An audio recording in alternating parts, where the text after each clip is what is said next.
अस्सलाम वालेकुम। वालेकुम अस्सलाम। What's your good name? Sajal. Sajal, क्या करती हो आप?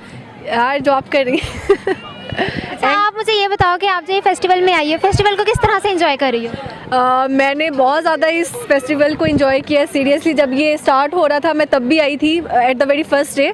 तब हमने खुद इंटरव्यूज़ करने थे। उसके बाद अभी तक जो है इस फेस्टिवल में मैं तकरीबन 5 दफ़ा आ चुकी हूँ और अभी मुझे पता है कि 1 मंथ का फेस्टिवल है और मैं इससे ज़्यादा टाइम भी आऊँगी। तो आप खुद सोचें कि मैं कितना इन्जॉय कर रही हूँ। क्या क्या एंजॉयमेंट के लिए आपने क्या क्या कुछ किया?